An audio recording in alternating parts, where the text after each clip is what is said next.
जानकारी निकाली, एक शोध किया, एक रिसर्च किया, उसके बाद फिर हमने ये जानकारी इकट्ठा की। रेट माइनिंग फिलहाल कितने काम की चीज़ साबित हो सकती है ये सब आपने देखा, लेकिन अब आपको इसके बारे में थोड़ा और बताते हैं। नेशनल ग्रीन ट्रिब्यूनल यानी कि एनजीटी का नाम आपने कई बार सुना होगा। एनजीटी इस तरह के खनन पर 2014 में प्रतिबंध लगा चुकी है। 2014 में इस तरह के खनन पर प्रतिबंध लग गया। अब आप ये सोच रहे होंगे कि रेट होल माइनिंग पर बैन क्यों लगाया गया। दरअसल कुछ अवैध खनन करने वाले इसी पद्धति का यानी रेट होल माइनिंग प्रोसेस का आजमाने लगे थे, और जिसकी वजह से कई बड़ी दुर्घटनाएं भी हुई। इसे बेहद खतरनाक माने जाने लगा और इस पर लगाम लगाने की तब जरूरत महसूस होने लगी। यानी किसी भी तरह के ज्ञान को अगर आप गलत मंशा से इस्तेमाल करते हैं तो उसका अंजाम बुरा होता है, और गाइड का एक पहलू ये भी है।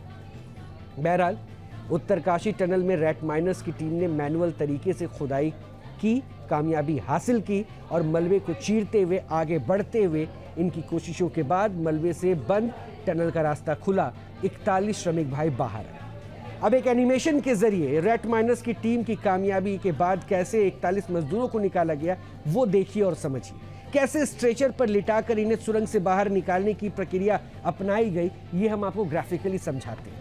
अभी आप ताज़ा तस्वीरों के साथ इस एनिमेशन को देखकर पूरे ऑपरेशन को समझ सकते हैं, क्योंकि ये तस्वीरें भी हम लगातार आपको दिखा रहे हैं कि किस तरह से उनको बाहर निकाला गया। ये यानी खुदाई करके वो प्रोसेस से पाइप को तैयार किया गया वहाँ तक जहाँ तक वो मजदूर फंसे हुए थे, और उसके बाद पाइप तक पहुँचने के बाद फिर स्ट्रेचर पर मजदूरों को लाद के बाहर निकाला गया। वैसे ऑपरेशन सिलक्यारा अब तक के सबसे कठिन ऑपरेशन में से एक है, और ये एक ऐसा ऑपरेशन है जिसमें रेस्क्यू टीम कई बार नाकाम साबित हुई है, लेकिन ये उम्मीद किसी ने नहीं छोड़ी। इनमें सबसे ज्यादा संघर्ष किया रेस्क्यू टीम मैनेजमेंट ने, जिसने विकल्पों की कमी के बावजूद हर तरह के दांव आजमाए और 41 मजदूरों की जिजीविशा को जिंदा रखा। उन्हें जिंदा रखने के लिए, उन्हें उम्मीद में भरा रखने के लिए जो हो सका वो सब कुछ किया। हालांकि मदद की अपनी सीमाएं थी, इसलिए कई बार मजदूर हताश हुए, निराश हुए, बेबस फील करते थे, लेकिन इस हताशा में भी उन्होंने जिंदगी के लिए संघर्ष का साथ नहीं छोड़ा। एक रिपोर्ट इनकी उसी जिजीविशा पर।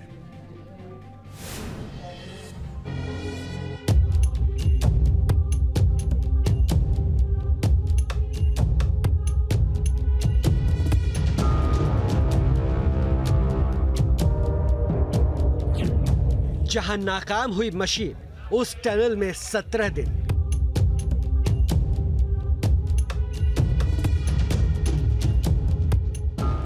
12 नवंबर से उत्तरकाशी की टनल में फंसे 41 मजदूरों की जिंदगी बचाने के लिए दुनिया के सबसे मुश्किल रेस्क्यू ऑपरेशन की शुरुआत हुई। इस ऑपरेशन को मैनेज करने वाली टीम ने हर उस तरीके को आजमाया जिससे सिलक्यारा टनल के अंदर फंसे मजदूरों की जान बचाई जा सके। लेकिन दिन गुजरते गए और इंतजार लंबा होता गया। इस इंतजार का कारण था हर तकनीक का नाकाम होना। देसी मशीनों ने जवाब दिया, विदेशी मशीनों ने भी मजबूत ढांचे और पत्थरों के बीच काम करना बंद कर दिया। हालांकि उम्मीद कभी भी नहीं टूटी। हर दिन जिंदगी की जंग में जीत मिलने की उम्मीद बढ़ी, लेकिन ये सिर्फ बाहरी दुनिया ने सोचा था। वो 1.5-2 किलोमीटर टनल की दुनिया अलग थी, क्योंकि टनल के अंदर की दुनिया की कल्पना कर पाना भी मुमकिन नहीं था।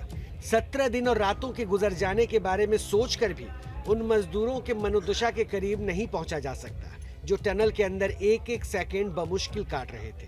वो हर चुनौती का सामना करते रहे, एक उम्मीद के सहारे की एक नई सुबह उनके जीवन को घेरने वाली इस टनल को चीरकर उम्मीद का सूरज दिखाएगी। रोशनी उनके पास आएगी और वो फिर एक आम जिंदगी में लौट जाएंगे। इस रेस्क्यू ऑपरेशन में भले ही उम्मीद हो, लेकिन हताशा भी थी उन जिजीविशा को जिंदा रखने वाले मजदूरों की, क्योंकि टनल के अंदर 17 दिन मानसिक नाउम्मीदी के थे।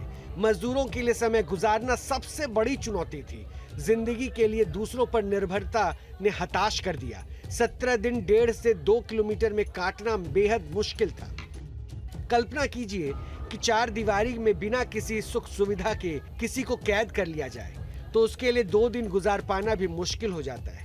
लेकिन टनल के अंदर 41 मजदूर जिस स्थिति में रहे, उसमें ना तो उन्हें कुदरती रोशनी मिली, ना ही पीने के पानी का कोई अच्छा साधन, ना बैठने और सोने की सुविधा।